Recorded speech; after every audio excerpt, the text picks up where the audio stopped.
collective culture really uses sharing information as a form of, like you say, even keeping each other safe, informed of opportunities, things like that. Now, and this is how to me, this is how I differentiate like malicious gossip versus like gossip to share information. Okay. Like important information. Is this my story to tell? So if someone did me wrong, that's my story to tell.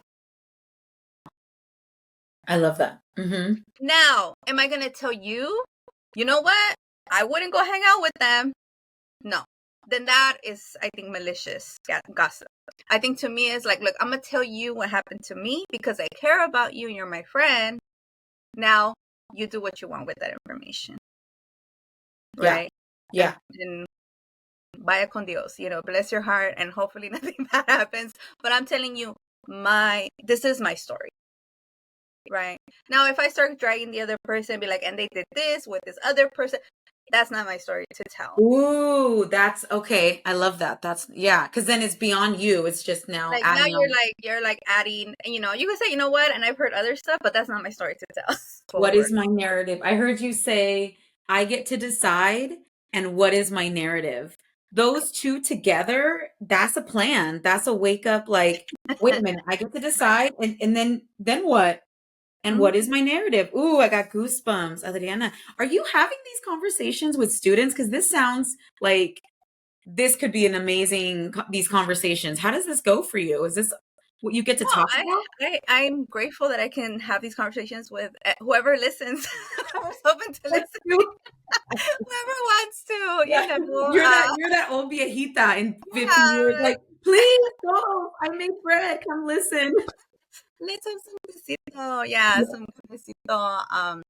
No, I'm very fortunate to have some amazing students. I have some amazing clients as well. We do a lot of, people call it narrative therapy, but it's not. It's really ancestral healing that, again, we all carry this, desire to create our own narrative, to write our own stories.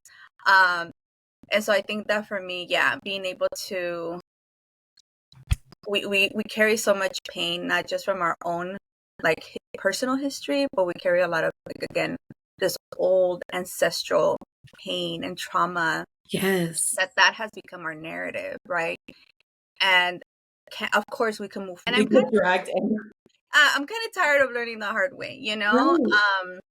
But there's so much that I think that, I think for me, it's about reclaiming, allowing, surrendering. That word has been around, has been very present for me for the last probably since the pandemic, because I feel like that's what we were probably having to do a lot of, like, surrendering to kind of like the uncontrollable things that were happening.